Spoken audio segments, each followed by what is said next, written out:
Hello दोस्तों, कैसे हैं आप सभी। स्वागत है आप सभी का आपके अपने YouTube channel study blog with Shivendra पर। क्या आप लोगों ने भी अभी ऑल इंडिया बार एग्जामिनेशन पास नहीं किया है, और अगर कर लिया है तो फिर क्या आप लोग का सीओपी मिला है या नहीं मिला है। और अगर मानो हमने एडवोकेट के रूप में एनरोलमेंट करा लिया बट अभी हम लोगों ने ऑल इंडिया बार एग्जामिनेशन नहीं दिया है, तो क्या हम तब तक हमें सीओपी नहीं मिलेगा, सर्टिफिकेट ऑफ प्रैक्टिस, तो क्या तब तक हम एडवोकेसी नहीं कर सकते हैं। आखिर क्या है ये सारी चीज़ें। तो आइए आज इसी की जानकारी हम आपको देने वाले हैं। और वो क्या जानकारी है, देखिए। सबसे पहले यहाँ अगर मैं बात करूँ आपके ऑल इंडिया बार एग्जामिनेशन 19 की, तो इसमें आपका क्या चीज़ स्टार्ट हुई थी कि जिन बच्चों ने अभी एडवोकेट के रूप में अपना एनरोलमेंट नहीं कराया है वो भी ऑल इंडिया बार एग्जामिनेशन दे सकते थे, जिसके लिए यहाँ पर अभी भी सुप्रीम कोर्ट जो आपकी बार काउंसिल ऑफ इंडिया है उनके द्वारा अपनी ऑफिशियल वेबसाइट पर अभी नोटिफिकेशन दिया गया था कि भाई ठीक है, आपको जनवरी 2027 तक का टाइम और दिया जाता है अपना एडवोकेट एनरोलमेंट जो नंबर है वो लॉगिन वहाँ पर जो है एडमिट करने के लिए। लेकिन यहाँ पर अब सबसे बड़ी बात दूसरी चली आ रही है। जो आज का मेरा प्रश्न जो मैं आपके लिए लेकर आई हूँ वो ये है कि भाई ये चीज़ मान लीजिए कि हम अपना एडवोकेट के रूप में हमने अपना एनरोलमेंट कराया, ठीक है, हमने एडवोकेट के रूप में अपना एनरोलमेंट करा लिया, हमको सर्टिफिकेट मिलते हैं।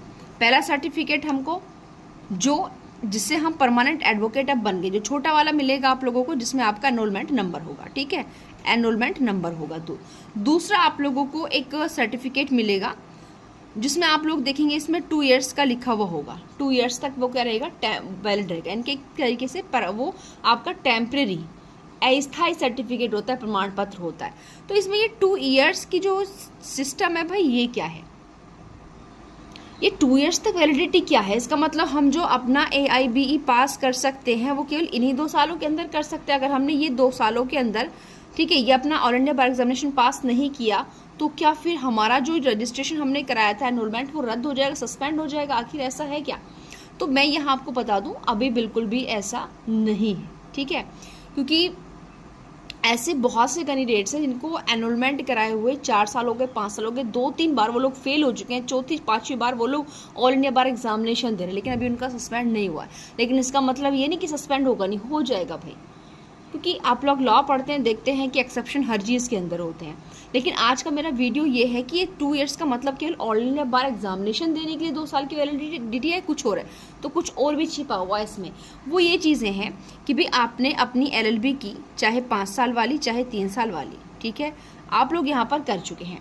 अब इसके बाद हम एक सिंपल अभी तरीका लेकर चल रहे हैं। उसके बाद आपने जो अपनी स्टेट बार काउंसिल में क्या कराया, अपना एडवोकेट के रूप में आप लोगों ने रजिस्ट्रेशन करा लिया। तो अब आप क्या बन गए, अब आप एडवोकेट बन चुके हैं। लेकिन अभी हम देखा कि BCI क्या कर रही है, फिलहाल अभी आपके AIB जो 20 है उसके बाद से लगातार हर 6 मंथ में एग्जाम कंडक्ट कराती है, यानी कि जो पहले वाले AIB होता है उसके जो रिजल्ट इशू होता है उसी में डेट फिक्स कर देती है नेक्स्ट की, ठीक है। जैसे 20 हुआ था तो 20 में 21 की कर देती है, 21 में 22 की कर दी है। लेकिन उससे पहले काफ़ी सालों से हमने देखा था कि केवल साल में एक बार ही कंडक्ट कराया जा रहा था। ऐसी स्थिति में बच्चे जो फेल हो रहे थे उनके लिए ये समझिए कि 4-5 साल लगे उन लोगों के लिए। तो भाई पहली बार फेल हुए, दूसरी बार, तीसरी बार, चौथी बार, तो लगभग 4 साल का टाइम उनको हो गया है। तो ऐसी स्थिति में अब यहाँ पर होगा क्या, तो देखिए जो 2 साल का टाइम पीरियड है, ये जो 2 साल का सर्टिफिकेट मिलता है, जैसे मैंने अभी कहा आप लोगों ने LLB पास की 3 साल या 5 साल वाली, अपनी स्टेट बार काउंसिल में एडवोकेट के रूप में आपने रजिस्ट्रेशन करा लिया, आप एडवोकेट बन गए। आप कौन बन गया, एडवोकेट बन गए, ठीक है। अभी आपको करना क्या है, अभी आपका AIBE तो पास नहीं है, अभी आपको COP तो मिला नहीं, कोर्ट ऑफ प्रैक्टिस नंबर, तो इसका मतलब आप कोर्ट में प्रैक्टिस नहीं कर सकते हो। अभी आप लोग प्रैक्टिस कर सकते हो। ये जो 2 साल का आपको सर्टिफिकेट मिला था ना, ये 2 साल आपको ऑल इंडिया बार एग्जामिनेशन पास करने के लिए इसीलिए दिए जाते हैं कि भाई आप इन 2 सालों में AIB पास कर लीजिए, इसलिए ये 2 सालों में आप लोग प्रैक्टिस कर सकते हो एज एन एडवोकेट के रूप में। ध्यान रखिएगा, कोर्ट के अंदर COP मिलने के बाद अपनी एडवोकेसी को जैसे आप पूरा परमानेंट कंटिन्यू रखोगे, ये 2 इयर्स तक भी आप इसी प्रकार से कर सकते हो। समझ में आ गई बात मेरी यहाँ पर। इसलिए आपकी वैलिडिटी 2 इयर्स की, यानी कि ये 2 साल आपको ऑल इंडिया बार एग्जामिनेशन पास करने के लिए दिए गए हैं। तो इसलिए इन 2 सालों में ये है कि तब तक आप अपनी प्रैक्टिस कंटिन्यू कर सकते हो, वकालतनामे पर हस्ताक्षर कर सकते हो, अपने केस इंडिपेंडेंट तरीके से लड़ सकते हो, सब कुछ कर सकते हो। और जैसे ही आप लोग AIB पास कर लेते हो, ठीक है, AIB आप लोगों ने पास कर लिया यहाँ पर, फिर ठीक है, उसके बाद आप लोग को COP मिल जाएगा, कोर्ट ऑफ प्रैक्टिस नंबर, फिर आप परमानेंट क्या बन जाएंगे, एडवोकेट जो है यहाँ पर बन जाएंगे। ये तो अब नॉर्मल बात होगी कि हमने अधिवक्ता के रूप में एनरोलमेंट कराया, ठीक है, 2 साल का मौका हमें ऑल इंडिया बार एग्जामिनेशन देने के लिए मिला। अब इन 2 सालों में हम अपनी एडवोकेसी कंटिन्यू कर सकते हैं, हर काम अपने आप कर सकते हैं, ठीक है, वकालतनामे पर साइन कर सकते हैं, आर्ग्यूमेंट्स कर सकते हैं, सब कुछ कर सकते हैं। लेकिन पता चला 2 साल का समय निकल गया। ये 2 साल क्या हो गए आपके, ये 2 साल निकल गए, लेकिन अभी तक आप लोग जो है पास नहीं कर पाए ऑल इंडिया बार एग्जामिनेशन। तो अब ऐसी स्थिति में क्या होगा भाई, अब ऐसी स्थिति में ये होने वाला है कि अभी तक जो इन 2 सालों में आप एज ए अधिवक्ता के रूप में काम कर सकते थे ना, अब नहीं कर सकते हो। समझ रहे हो, अब आप एज ए एडवोकेट यहाँ पर काम नहीं कर सकते हो। ठीक है, आपको 2 साल का टाइम दिया गया था, लेकिन आप बराबर फेल हुए जा रहे हो, आपका COP आपको मिला नहीं है, आपके 2 समय का टाइम खत्म, क्योंकि अस्थायी समय था, परमानेंट नहीं था, टेम्पोररी टाइम था, ध्यान रखिएगा, ये अब आपका खत्म हो चुका है। ठीक है, तो अब आप अपनी एडवोकेसी को ऐसे कंटिन्यू नहीं रख सकते इंडिपेंडेंट तरीके से कि अपने वकालतनामे पर खुद साइन कर सकते हो, अपने केस अपना आप लड़ सकते हो सेपरेट, ऐसा अब आप नहीं कर सकते हो। ये पावर छीन ली जाती है आपसे इन 2 साल के बाद। अब फिर आप कब कंटिन्यू करोगे, जब आप अपना ABI क्लियर कर लोगे, उसके बाद ही फिर आप अपनी एडवोकेसी को कंटिन्यू कर सकते हैं।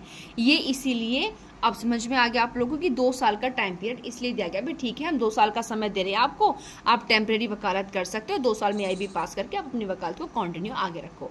लेकिन आपसे क्या हुआ, आपसे AIB पास ही नहीं हो रहा है, 3 साल हो गए हैं, ठीक है, तो मतलब 2 साल से ज़्यादा का ले लेते हैं, 2 साल से ज़्यादा हो गए, तो अब अपने एडवोकेसी को आप स्टॉप कर दीजिए, पहले अपना पूरा कंसंट्रेशन ऑल इंडिया बार एग्जामिनेशन को दीजिए, उसके बाद आप यहाँ एडवोकेसी को कंटिन्यू करिएगा। ठीक है, तो ये एक ऐसा नंबर है जैसे हमने सर्टिफिकेट ऑफ प्रैक्टिस, यानी कि प्रैक्टिस करने की सर्टिफिकेट दे रहा है भाई हमको कोर्ट के अंदर।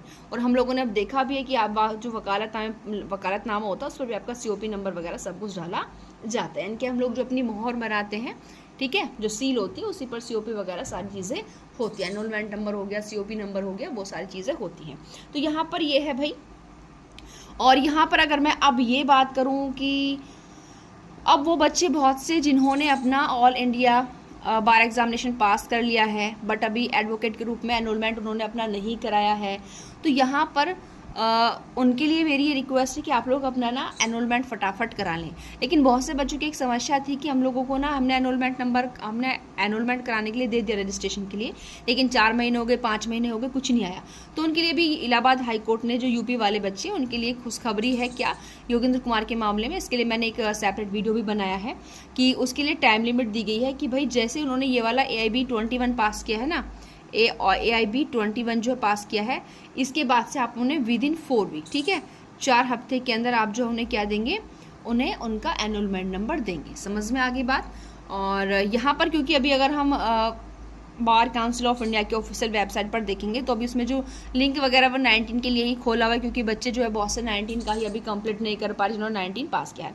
अब यहाँ पर मैं बात करती हूँ कि भाई इतना समय हो गया हमारा, तो 3 बार हम फेल हो गए ऑल इंडिया बार एग्जामिनेशन में, लेकिन पास ही नहीं हो रहा। अब तो हमारी एडवोकेसी बंद होगी, क्योंकि कंटिन्यू सेपरेट हम तब तक नहीं कर सकते जब तक ये पास नहीं कर लेते।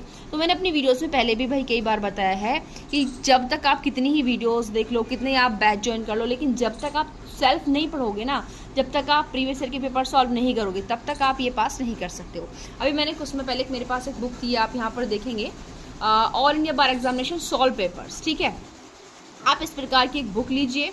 MCQ आप कहीं से भी लगा सकते हैं, ऑल इंडिया बार एग्जामिनेशन की और भी अगर गाइड वगैरह भी आती है आप वहाँ से भी लगा सकते हैं, लेकिन ये आपका सॉल्व पेपर है जिसमें आपके पुराने साल के जो मिलेंगे ऑल इंडिया बार एग्जामिनेशन वो है। अब यहाँ पर ये मत सोचिएगा कि रिपीट तो होते नहीं फ़ायदा क्या, भाई कम से कम प्रैक्टिस तो होगी ना आप लोगों की।